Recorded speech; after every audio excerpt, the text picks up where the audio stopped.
지난 5월 1일부터 로마서를 매일 묵상하고 있습니다. 오늘부터 주일에도 6주 동안 로마서를 강의하겠습니다. 오늘은 어린이 주일이기도 합니다. 저는 오랫동안 청년부를 교회에서 섬겼는데요. 청년들을 사역하면서 안타까울 때가 많이 있었습니다. 참 한국 교육에 문제가 많다. 그 중에서 제가 느낀 가장 큰 한국 교육에 문제가 있었는데요. 우리나라 교육의 가장 큰 문제점이 뭘까요? 한번 생각해 보시죠. 한국 교육의 가장 큰 문제점이 무엇일까? 제 생각에는 12년 동안 학교에서 공부하고 청년부에 왔는데 청년들의 삶의 의미를 몰라요. 자기가 왜 살아야 되는지를 몰라요. 다음 페이지요. 한국 교육의 가장 큰 문제점이 학생들에게 삶의 의미를 가르쳐주지 못하고 있다는 거예요. 가끔 궁금해져요. 우리나라 교육부 장관은 교육의 목표를 무엇으로 알고 있을까? 교육감들은 학생들에게 어떤 목표를 가지고 교육하고 계실까? 선생님들이 아이들에게 어떤 교육의 목표를 가지고 가르치고 계실까? 학교 교육은 그렇다고 치고 교회 교육은 어떻습니까? 10년 넘게 주일학교에서 교육을 받고 청년부에 올라왔는데 교회 다니는 청년들이 자기가 왜 살아야 되는지를 몰라요. 삶의 의미를 몰라요. 달리기는 열심히 달리는데 어디로 달려야 되는지, 왜 달려야 되는지를 모르는 육상선수와 같아요. 열심히 달리고 빠르게 달리는 것도 중요하지만 더 중요한 것은 어디로 달려야 되는지, 왜 달려야 되는지를 아는 거죠. 여러분 자녀 교육의 목표가 뭡니까? 좋은 대학 들어가서 좋은 직장 얻는 것이 목표 아닙니까? 좋은 대학교 들어가서 좋은 직장 얻는 것. 그러면 삶의 의미가 알게 됩니까? 왜 달리는지, 어디로 달려야 되는지 알 수 있게 될까요? 불가능합니다. 그래서 청년들이 자기가 왜 공부해야 되는지, 왜 살아야 되는지를 몰라요. 그래서 공허해요. 인생에 있어서 정말 중요한 것은 내가 왜 사느냐, 어떻게 살아야 되느냐, 이거거든요. 그래서 한국 교육이 좋은 대학, 좋은 직장 가게 하는 취업학교 같이 느껴져요. 그럼 교육이 아니에요.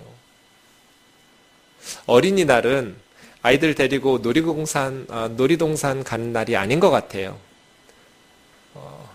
이런 거 묻는 날 같아요. 너 왜 사니? 하고 물어보세요. 너 왜 공부하니? 아이들에게 물어보시고 여러분 스스로에게도 한번 물어보세요. 나는 우리 아이들을 양육하는 교육의 목표가 뭔가?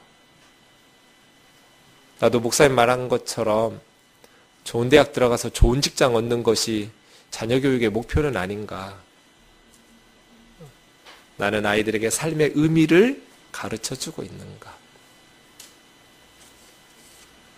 여러분은 삶의 의미가 뭡니까? 왜 사세요?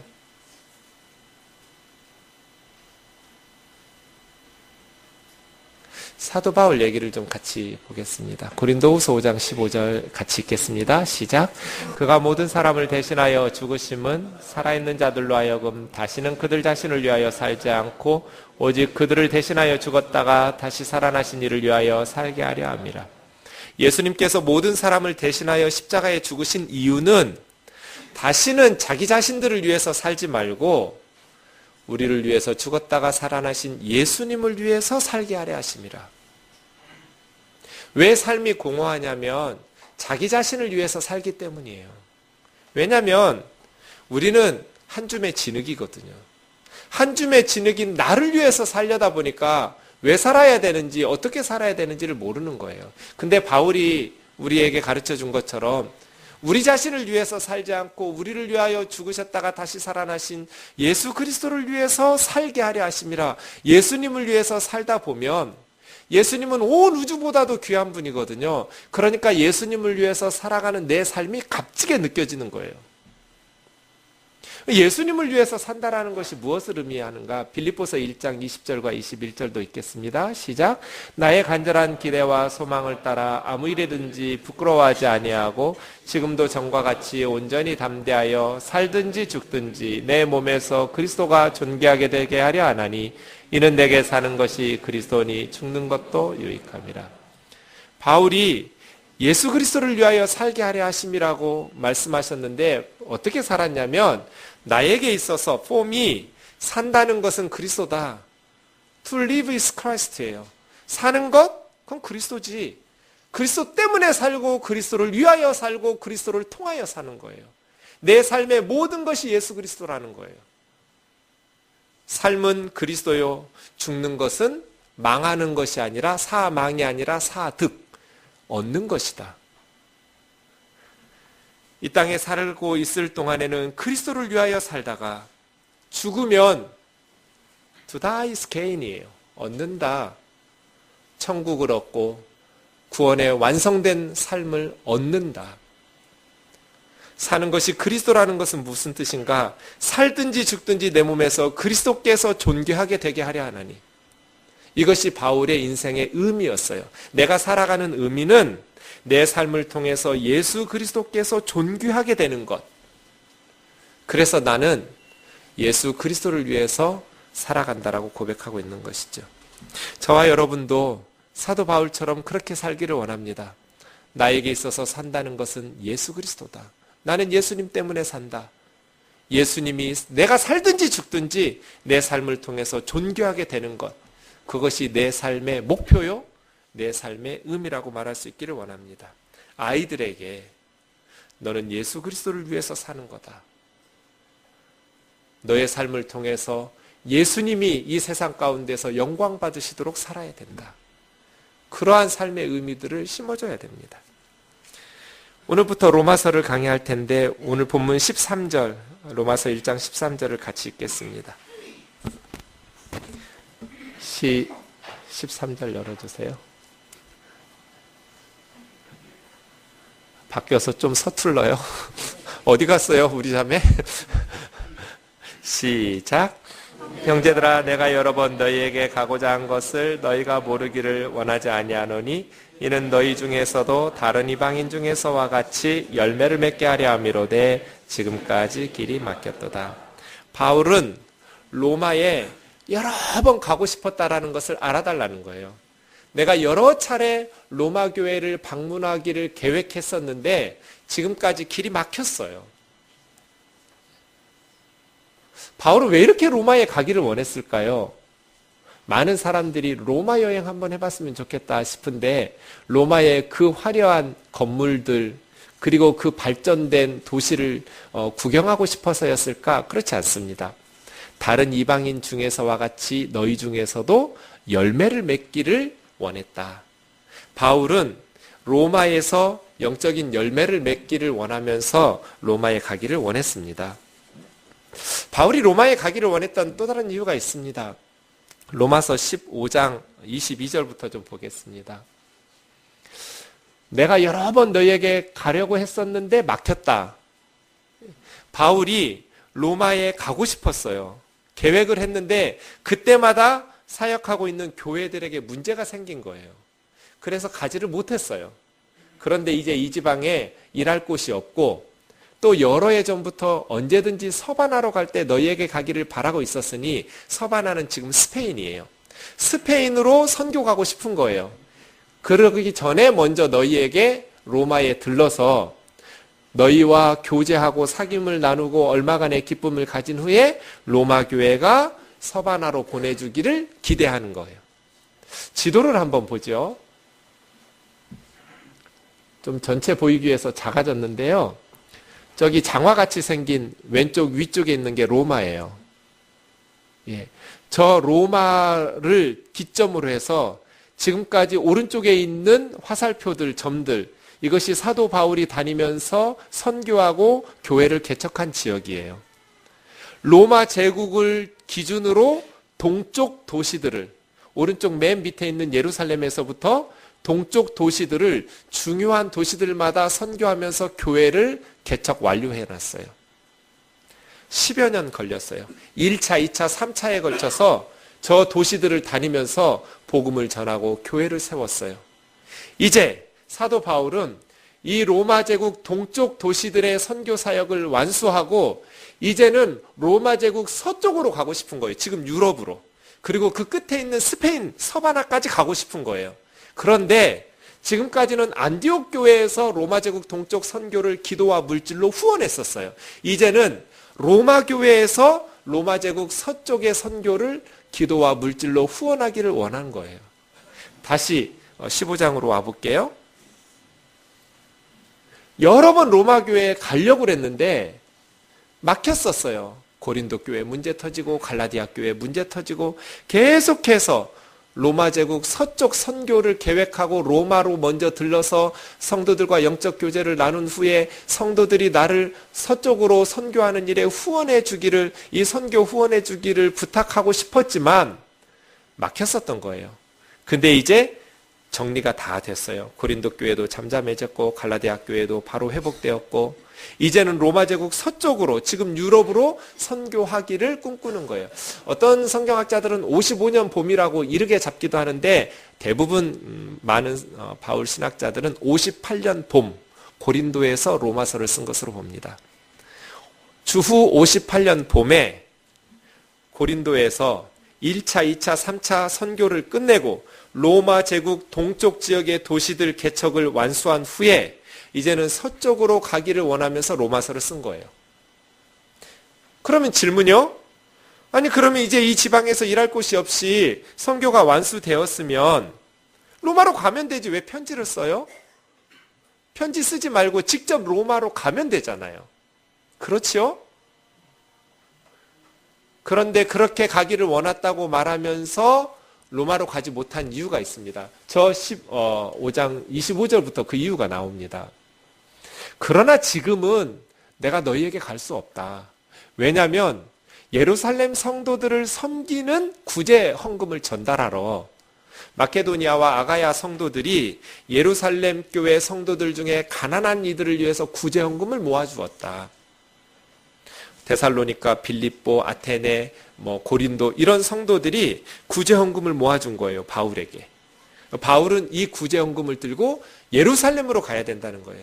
방향이 정반대죠. 고린도에서 로마로 가려면 서쪽으로 가야 되는데 지금 구제헌금 전달하러 동쪽인 예루살렘으로 갔다가 그 다음이요. 27절 저희가 기뻐서 구제헌금을 모았는데 저희들이 그들에게 이방인으로서 유대 크리스찬들에게 복음을 받았으니까 영적인 빚을 졌으니 육적인 것으로 섬기는 것이 마땅하다. 그러므로 내가 이 일을 마치고 이 일은 예루살렘 교회에 구제헌금 전달하는 일을 마치면 그 열매를 그들에게 확증한 후에 로마에 너희들에게 들렀다가 서바나까지 복음을 들고 서쪽으로 갈 거다. 이렇게 계획을 밝히고 있는 것입니다.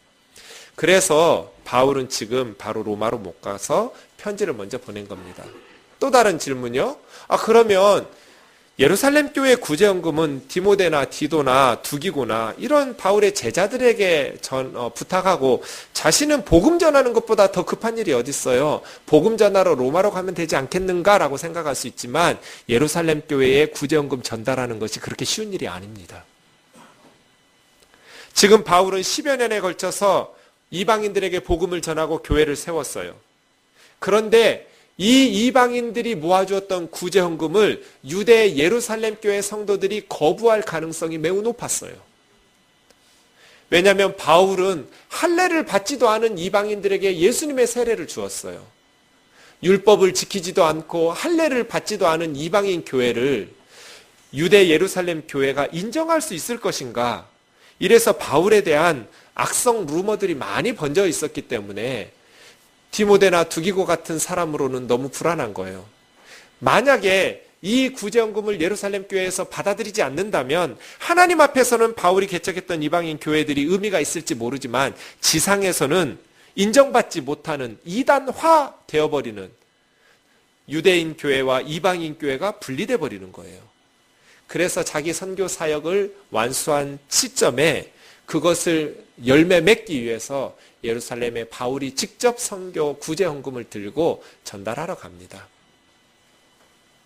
그러면서 자기의 앞으로 선교 계획을 로마 교회에 알리고 자기를 후원해 주기를 부탁하면서 바울에 대한 악성 루머들이 많아서 로마 교회 성도들에게 내가 지난 10년 동안 선교하면서 전했던 복음이 이 로마서의 내용입니다. 너희들이 나를 후원해 준다면 앞으로 내가 서쪽 도시들을 돌아다니면서 복음을 전할 내용이 이겁니다 하고 바울 신학의 정수가 담긴 로마서를 쓰게 된 겁니다. 다른 바울 서신들은 바울이 말로 직접 선교하고 복음을 전하면서 다녔기 때문에 굳이 이렇게 로마서와 같은 내용을 쓸 필요가 없었어요. 문제점들만 교회들에게 언급하면서 편지를 쓰면 되거든요. 그런데 로마서는 자기가 개척한 교회도 아니고 자기가 한 번도 가본 적이 없는 교회예요. 그래서 바울은 예루살렘으로 가면서 로마에 편지 한 통 보낸 게 로마서예요. 당신들이 나를 후원해 준다면 나는 이런 복음을 전할 거라고. 내가 지금까지 이런 복음을 전했었다고 하는 로마서입니다. 14절과 15절 우리 같이 읽겠습니다. 로마서 1장 14절 15절입니다. 시작. 헬라인이나 야만인이나 지혜 있는 자나 어리석은 자에게 다 내가 빚진 자라. 그러므로 나는 할 수 있는 대로 로마에 있는 너희에게도 복음 전하기를 원하노라. 헬라 말을 하는 사람을 헬라인이라고 하고요. 헬라 말이 아닌 다른 언어를 사용하는 사람을 야만인이라고 당시에 불렀어요. 그러니까 헬라인이나 야만인이나는 모든 세상 사람이에요. 또 공부해서 지혜 있는 자나 무식하게 공부하지 못한 어리석은 자, 이것도 세상 모든 사람이에요. 나는 세상 모든 사람에게 빚진 자라는 거예요. 바울이 무슨 빚을 졌을까요? 그러므로 나는 할 수 있는 대로 로마에 있는 너희에게도 복음 전하기를 원하노라. 돈을 빌려서 빚진 것이 아니라 복음을 전해야만 빚을 갚는다고 생각한 것을 보니까 복음 전할 빚을 가지고 있는 거예요. 여러분 빚져본 적 있으세요? 저는 뭐 사업을 하는 사람도 아니니까 빚질 일이 별로 없는데 살면서 2번 빚져봤어요. 결혼하고 신대원에 갔는데 너무 생활비가 쪼들려서 아버지한테 100만 원 빌린 적이 있어요. 아버지는 분명히 전화에다가 대고 잘 있니? 하고 물으셨거든요. 근데 제 귀는 100만 원 언제 갚을래? 이렇게 들려요. 남도 아니에요. 아버지예요. 생활비 100만 원 빌렸는데 잘 지내니? 이렇게 물으셨거든요. 근데 100만 원 언제 갚을래? 이렇게 들려요. 사람이 빚진다는 게 이렇게 괴로운 일이구나. 너무 마음이 부담스러운 거예요. 그래서 전화 벨 소리가 울리면 서로 미뤄요. 부부가 당신이 받아, 당신이 받아. 아버지 목소리가 듣기 싫은 거예요. 너무 부담스러운 거예요. 피하고 싶은 거예요. 저희 아버지는 모르셨을 거예요. 한 번도 돈 갚으라는 말을 하신 적이 없어요. 빌린 저만 그렇게 생각하는 거죠. 또 뜨인돌교회가 어려울 때 은행에서 2천만 원 융자를 받아서 전세 보증금을 넣은 적이 있어요. 그 설교 준비하다가 계속 그 부담이 생기는 거예요. 빚 갚아야 되는데, 은행에 빚 갚아야 되는데 너무 부담스러운 거예요. 빚지면 마음이 참 힘들죠. 아버지한테 100만 원 갚고 나서, 그리고 은행에서 빌린 돈 2천만 원 갚고 나서 얼마나 속이 후련했는지 몰라요. 와, 이제 발 뻗고 자겠다. 사람이 빚지고 산다는 거, 그 빚을 갚을 때까지 참 마음에 무거운 짐이죠. 바울은 난 세상 사람들에게 빚을 졌다는 거예요. 어떻게 빚을 졌을까요? 빚지는 방법이 2가지가 있어요. 하나는 제가 최 집사님한테 돈을 빌리면 빚진 거예요. 그죠? 그런데 최 집사님이 저에게 돈을 주면서 이 집사님한테 주라고 했으면 제가 이 집사님한테 그 돈을 줄 때까지 빚진 거예요. 바울은 이렇게 빚진 거예요. 헬라인이나 야만인이나 지혜 있는 자나 어리석은 자들에게 빚진 게 아니라 예수님이 쟤들한테 복음 전해주라고 바울에게 맡긴 거예요. 그래서 예수님이 부탁한 이것을 그 사람들에게 전할 때까지 나는 빚진 거예요. 왜냐하면 굉장히 독특한 생각인데요. 사도 바울이 다메섹 도상으로 가다가 부활하신 예수님 만난 것이 사도행전 9장이에요. 9장 6절을 한번 보겠습니다. 사도행전 9장 6절입니다. 너 일어나서 시내로 들어가라. 정오에 강한 빛이 있어서 꼬꾸라진 바울에게 주여 누구십니까? 나는 네가 박해하는 나사렛 예수다. 시내 다메섹으로 들어가라. 거기 들어가면 네가 앞으로 행할 것을 가르쳐줄 사람이 있을 거다. 그래서 다메섹 도시 안으로 시내로 들어갔는데요. 그때 이미 예수님께서 다메섹에 있었던 아나니아라는 평신도에게 사도 바울이라는 사울이라는 사람이 올 테니까 너 그 사람에게 세례 주고 또 앞을 보지 못하니 안수해서 성령 충만하게 하고 이렇게 하라고 그래요. 아나니아가 말하죠. 주님, 소문에 듣자니까 이 사울이라는 사람이 우리 예수 믿는 사람들을 그렇게 받게 했다는데, 그리고 지금 다메섹에도 예수 믿는 사람들을 죽이려고 오고 있다는데 그 사람에게 이렇게 하랍니까? 그래서 주님이 말씀하시는 장면이 15절 16절이에요. 주께서 이르시되 가라. 이 사람은 내 이름을 위하여 이방인과 임금들과 유대 사람들에게 이스라엘 자손에게 전하기 위해서 택한 나의 그릇이다. 그가 내 이름을 위하여 얼마나 고난받아야 할 것을 내가 그에게 보이리라. 그러니까 이 말을 사도가 바울이 들은 거잖아요. 아나니아를 통해서 주님이 사도 바울에게 왜 부활하신 주님이 바울을 지목하셔서 나타나셔서 구원하셨는가? 바울을 통해서 이방인들과 또 임금들과 이스라엘 사람들에게 복음을 전하기 위해서 택함 받은 그릇이에요. 바울은 이 말씀을 통해서 놀라운 전환을 이루게 되죠. 내가 구원받은 것은 나를 통해서 복음을 들어야 될 이방인들과 임금들과 이스라엘 사람들 때문에 내가 구원받은 것이구나. 디모데전서 1장을 한번 보시죠. 15절입니다. 같이 한번 읽어보죠. 시작. 미쁘다 모든 사람이 받을 만한 이 말이여 그리스도 예수께서 죄인을 구원하시려고 세상에 임하셨다 하였도다. 죄인 중에 내가 괴순이라. 그러나 내가 긍휼을 입은 까닭은 예수 그리스도께서 먼저 내게 일체 오래 참으심을 보이사 후에 주를 믿어 영생 얻는 자들에게 본이 되게 하려 하심이라. 미쁘다라는 말은 믿을만하다, 신뢰할만하다는 뜻입니다. 이 말은 정말 믿고 따를만한 말이다. 무슨 말이요? 그리스도께서 죄인을 위하여 세상에 임하셨다. 예수 그리스도께서 죄인들을 구원하시려고 세상에 오셨다라는 이 말은 모든 사람이 믿고 의지할 만한 말이라는 거예요. 그러면서 바울이 뭐라고 합니까? 내가 죄인 중에 괴수라고. 예수 믿는 사람들을 박해하고 죽이는 데 앞장섰던 바울. 죄인 중에 우두머리였던 나에게 부활하신 주님이 나타나셔서 구원하시는 이유가 뭐냐? 바울은 자기를 통해서 복음을 들어야 될 이방인과 임금들과 이스라엘 사람들 때문이라는 거예요. 이걸 바꿔서 말하면 바울을 통해서 복음을 들어야 될 이방인들과 임금들과 이스라엘 사람들이 아니었다면 바울은 주님으로부터 구원받지 못했을 거라고 생각하는 거예요.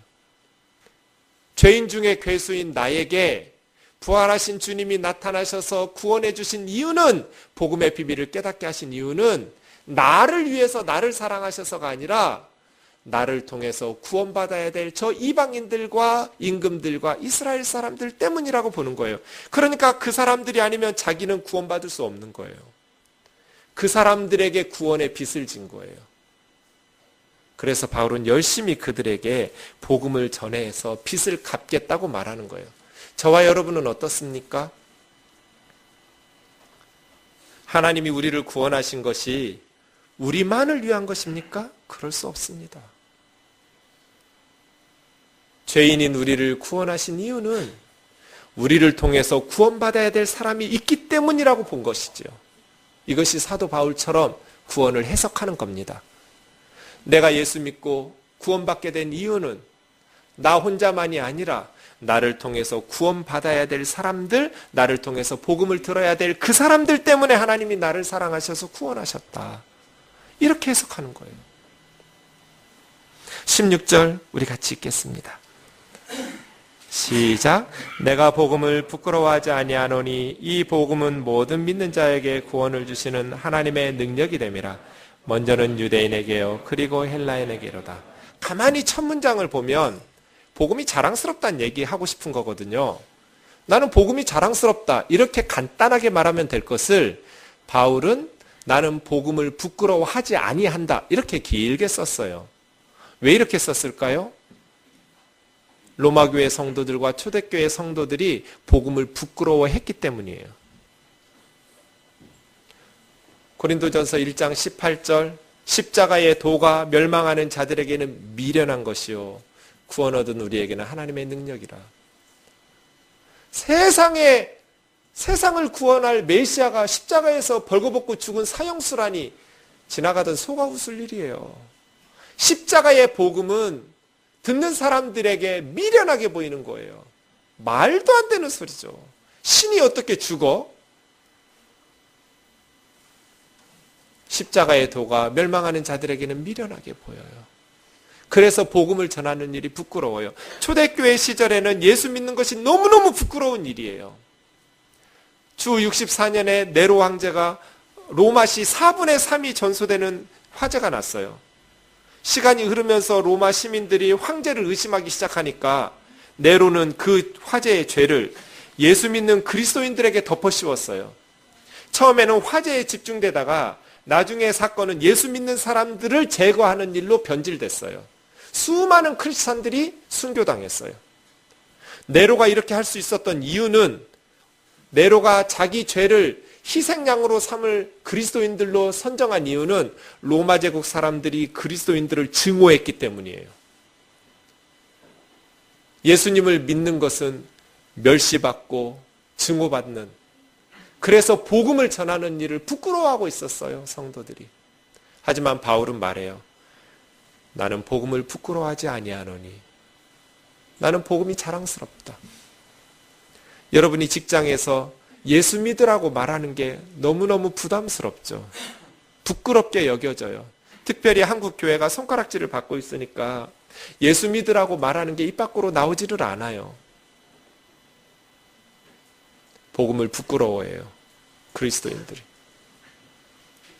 그런데 바울은 복음을 부끄러워하지 않는 이유가 이 복음은 모든 믿는 사람들에게 구원을 주시는 하나님의 능력이 되기 때문이에요.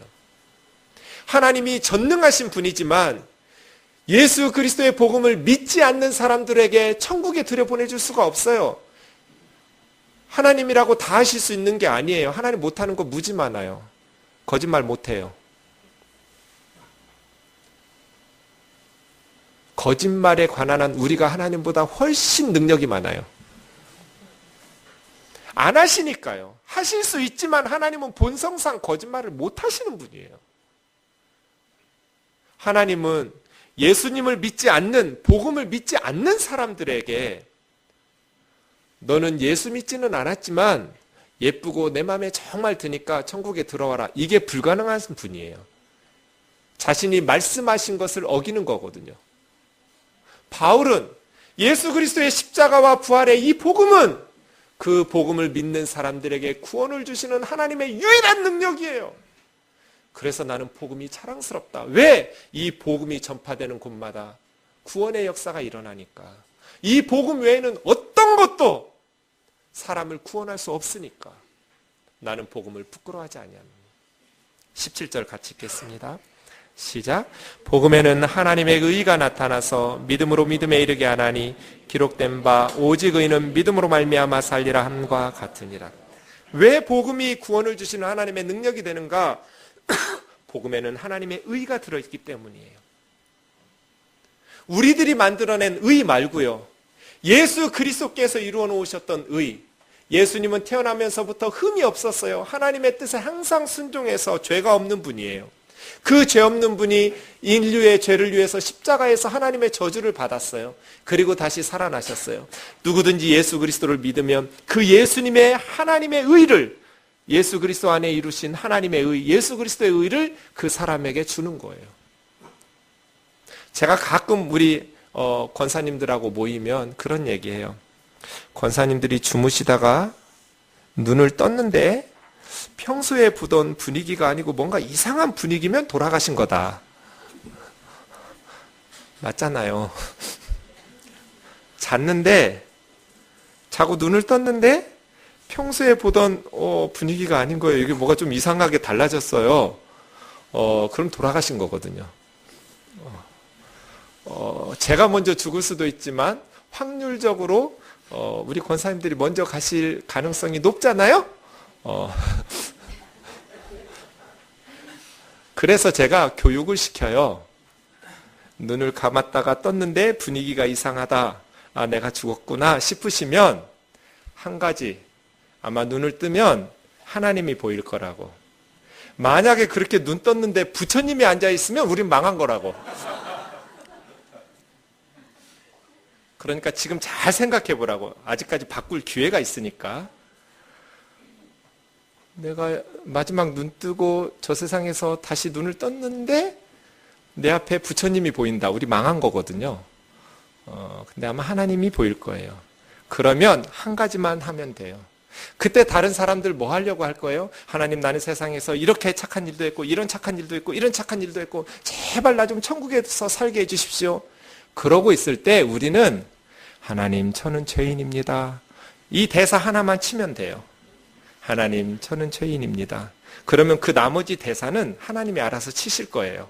나도 안다. 너 죄인인 거. 하지만 너는 내 약속의 말을 믿고 너를 위해서 십자가에서 죽은 내 아들 예수 그리스도를 믿었으니 예수 안에 있는 나의 의, 한 점 흠이 없는 완벽하게 의로운 예수 그리스도의 복음 안에 있는 하나님의 의, 그 의가 너의 것이다. 그러니 우리의 의를 가지고 천국 가고 구원받는 것이 아니라 예수 그리스도의 복음 안에 있는 예수님의 의, 그 하나님의 의를 힘입어서 천국에 가는 거예요. 바울이 이 복음의 은혜를 깨달았기 때문에 바울은 복음이 자랑스럽다는 거예요. 십자가에 달려서 죽으신 이런 사랑을 받고 사는 사람들이 세상에 어딨냐. 이 하나님의 엄청난 사랑을 깨닫고 나서 바울은 지금 은퇴할 나이예요. 로마 제국 동쪽 다니면서 수없이 매맞고 감옥에 갇히고 두드러 맞고 너무너무 많은 굶주림과 헐벗음 속에 고생 속에서 그렇게 복음을 전했어요. 이제는 자기가 선교했던 교회들을 보면서 좀 노후를 편안하게 보낼 수도 있을 것 같은데 사도 바울은 그러지 않았어요. 로마서를 쓰면서 나 다시 이 늙은이 서쪽으로 보내달라고. 너희가 나를 후원해주면 나 로마 제국 서쪽에 선교하러 다닐 거라고. 그게 로마서예요. 바울은 복음의 비밀을 깨달았어요. 그래서 그는 예수 그리스도의 복음이 너무 자랑스러웠어요.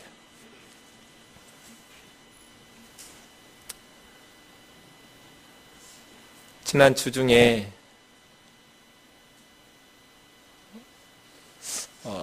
올 1월에 이제 은퇴하셨어요.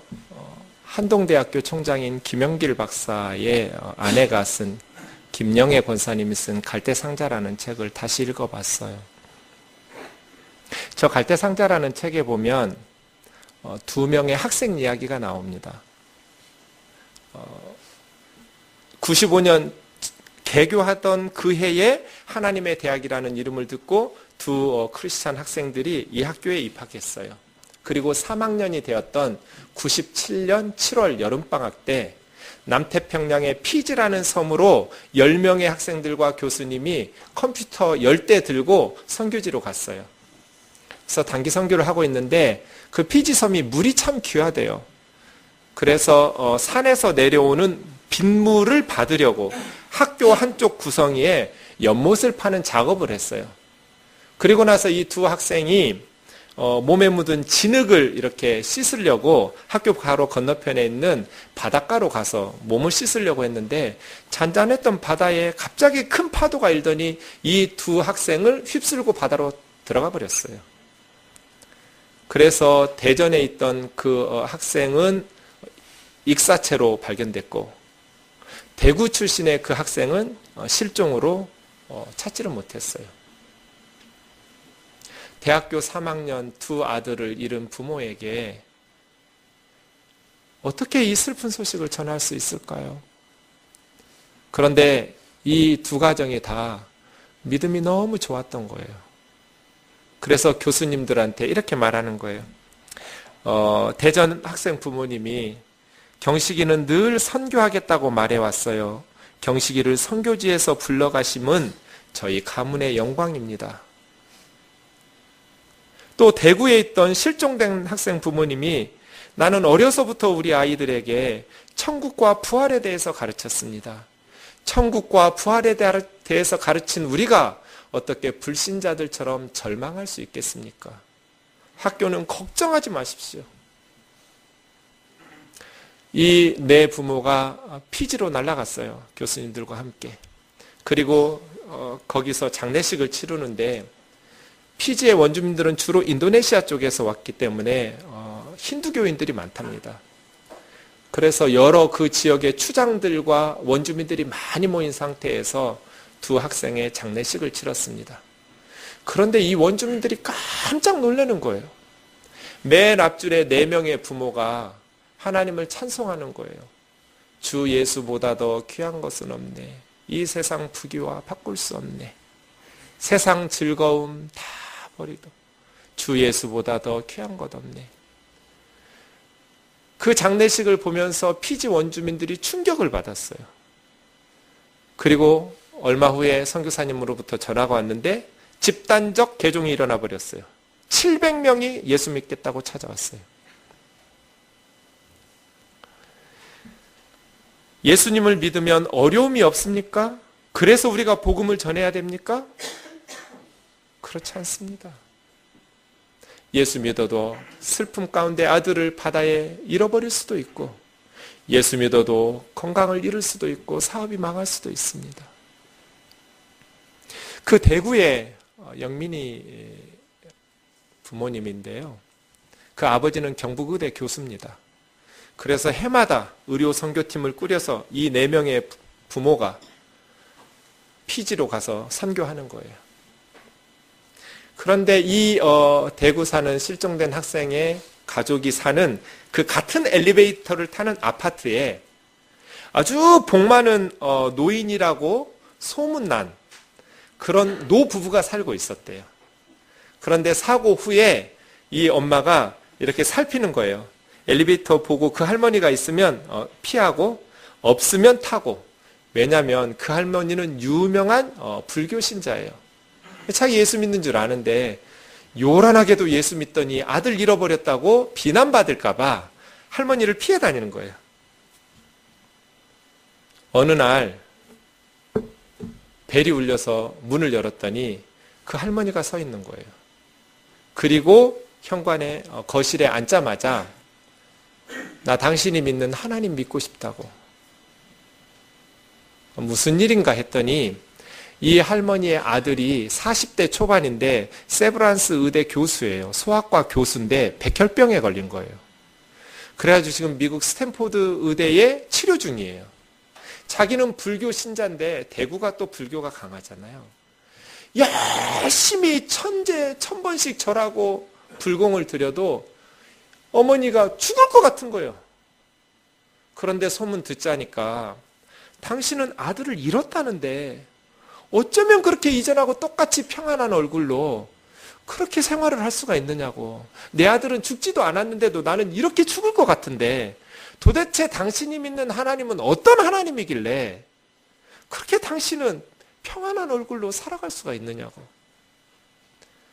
그래서 이 집사님이 그 할머니에게 예수 그리스도의 복음을 전했어요. 그리고 쇼크해서 누워있는 할아버지에게도 복음을 전했어요. 그리고 미국의 목사님과 연결해서 그 병원에 입원해 있는 아들에게도 복음을 전했어요. 할머니가 이 엄마에게서, 아빠에게서 무엇을 보았을까요? 이 엄마도 아무리 믿음이 좋지만 아들을 그렇게 피지섬에서 잃고 죽을 것 같죠. 그런데 하나님께서 쩔쩔 매시는 것 같은 거예요. 자기를 쫓아다니면서 아들 방에 들어가서 아들의 소지품 보면 너무나 눈물이 와락 쏟아져요. 그러면 기적처럼 졸린 거예요. 울다가 조는 게 쉽지 않잖아요? 그런데 아들의 소지품 보면서 와락 눈물이 쏟아지면 꾸벅꾸벅 졸고 있어요. 길을 지나가다가 아들하고 비슷한 키의 청년들 뒷모습만 보면 아들 생각나서 눈물이 막 쏟아져요. 그건 다시 졸려요. 순간적으로 깜빡깜빡 조는 거예요. 꿈에라도 한 번이라도 보았으면 우리 아들 어리광 부리는 그 목소리 한 번만이라도 들었으면, 그런 마음이 들어서 막 사무치게 그리워서 눈물 나면 또 졸린 거예요. 마치 하나님께서 마취 주사를 가지고 다니면서 뒤쫓아다니면서 울 때마다 주사 놓는 것 같다는 거예요. 울고 나면 마음이 평안해져요. 졸고 나면. 그 할머니에게 그런 이야기를 전한 거예요. 예수님이 날 쫓아다니면서 나를 이렇게 붙들어주고 계신다고. 근데 한 달 만에 스탠포드대 병원에 이 소아과 의사가 죽었어요. 이 실종학생 어머니가 자기 아들 죽었을 때보다 더 많이 울었대요. 하나님 왜 손해나는 일을 하십니까? 지금 막 예수 믿으려고 하는 이 부모, 이 가정에 이 아들을 죽여버리면 어떡합니까? 살려주셔야지 않습니까? 왜 손해받는 일을 하십니까? 하면서 그렇게 슬피 울었는데, 며칠 지나서 이 할머니가 다시 배를 눌렀어요. 문을 열었더니 봉투 하나를 내놓는 거예요. 나도 이번 주일부터 교회 나갈 거라고. 우리 아들이 간 천국에 나도 가야 되기 때문에 나도 예수 믿을 거라고. 감사 헌금 봉투 내놓고 가는 거예요. 그래서 이 할머니 가정이 다 구원받았는데, 이 할머니가 예수님을 얼마나 열심히 믿었는지 지금은 권사님이 되셨어요. 정경덕 권사님이에요. 예수님 믿으면 환난이 없습니까? 병든 사람들이 다 낫습니까? 빠다 죽을 뻔한 아들들이 다 살아 돌아옵니까? 아닙니다. 예수님은 이렇게 우리에게 약속하신 적이 없습니다. 예수님이 약속하신 말씀은 요한복음 16장 33절 같이 읽어보겠습니다. 시작. 이것을 너희에게 이르는 것은 너희로 내 안에서 평안을 누리게 하려 함이라. 세상에서는 너희가 환난을 당하나 담대하라. 내가 세상을 이겼노라. 너희가 예수를 믿으면 환난 당하지 않을 거다가 아니라 환난 당할 거다. 그러나 내 안에서 누리는 평안을 누리게 해줄 거다. 예수님을 믿어도 아들이 죽어요. 예수님을 믿어도 병이 들어요. 예수님을 믿어도 사업이 망해요. 하지만 환난 중에 예수 그리스도 안에 있으면 예수님 안에 있는 평안을 약속하셨지 환난이 없다고 약속하신 것이 아닙니다. 우리가 예수 그리스도의 복음을 전해야 될 이유는 예수 그리스도를 믿는 자들에게 주신 이 평안, 예수 그리스도를 믿는 자들에게 약속하신 이 구원, 하나님의 구원과 이 하나님의 은혜 때문이지, 예수님을 믿으면 세상에서 환난이나 어려움을 당하지 않기 때문이 아닙니다. 말씀을 마치겠습니다. 오늘 3주째인데 저는 지난 2주 동안 설교하는 게 너무 힘들었습니다. 세월호 사건 이후 4월 16일 이후부터 패닉 상태에 빠져버렸어요. 너무 나도 힘든데 시간이 되면 설교대에 서야 되는 거예요. 설교하면서 계속 딴 생각이 나요. 계속 마음이 천근만근 무겁게 내려앉아요. 그럴 때마다 제가 불렀던 찬송이 있습니다. 488장입니다. 이 몸의 소망 무언가 우리 주 예수뿐일세. 우리 주 예수 밖에는 믿으리 아주 없도다. 주 나의 반석이시니 그 위에 내가 서리라. 그 위에 내가 서리라. 세상에 믿던 모든 것 끊어질 그날 되어도 우리 주 언약 미사와 내 소망 더욱 굳세다. 주님 나의 반석이시니 그 위에 내가 서리라. 주님 나의 반석이시니 그 위에 내가 서리라. 맞습니다. 대통령도 정부도 믿을 만한 대상이 아닙니다. 연약한 인간일 뿐입니다. 우리 인생을 믿고 맡길 분이 이 세상에 어디 있습니까? 살다 보면 상상하지도 못한 일들을 만나기도 합니다. 그러나 어떤 순간에서든지 이 몸의 소망 무행가 우리 주 예수뿐일세. 우리 주 예수 밖에는 믿으리 아주 없도다. 아주 이 찬송을 전 국민과 함께 부르고 싶습니다. 이 몸의 소망 무행가 우리 주 예수뿐일세. 우리 주 예수 밖에는 믿으리 아주 없도다. 수백 명이 배 안에서 죽어가고 있는데 배에 대해서 가장 잘 알고 있는 선장과 선원들은 도망 나왔습니다. 이 뉴스를 들으면서 저는 뜨끔했습니다. 몇십 년 후에 내가 죽어서 천국에 갔을 때 지옥에 간 사람들이 저렇게 말하지 않을까? 너는 목사이면서 너는 예수 믿고 구원받을 줄 알았으면서 우리가 지금 죽어가고 있는데 너 왜 우리에게 예수님을 얘기해 주지 않았느냐고. 네가 세월호 선장하고 뭐가 다르냐고. 여러분 어떻습니까? 대답해 보십시오. 전 국민이 그 선장과 선원들을 비난하고 지금 수감 중입니다. 비난받아 마땅합니다. 수백 명이 죽어가고 있는데 자기들만 살겠다고 배의 구조를 잘 아니까 그 통로로 향해서 도망 나왔습니다. 어떻게 그럴 수가 있습니까? 그런데 우리가 예수 그리스도의 복음을 전해주지 않는다면 지금 세상 사람들이 우리들에게 똑같은 말 하지 않겠습니까? 네가 세월호 선장하고 뭐가 다르냐? 너는 구원의 길을 알았으면서 너는 이 사실을 알았고 우리는 몰랐는데 그렇다면 알고 있는 너희가 우리에게 예수 그리스도의 복음을 전해주었어야 하지 않느냐? 복음을 전하지 않는 우리가 그 선장과 뭐가 다릅니까?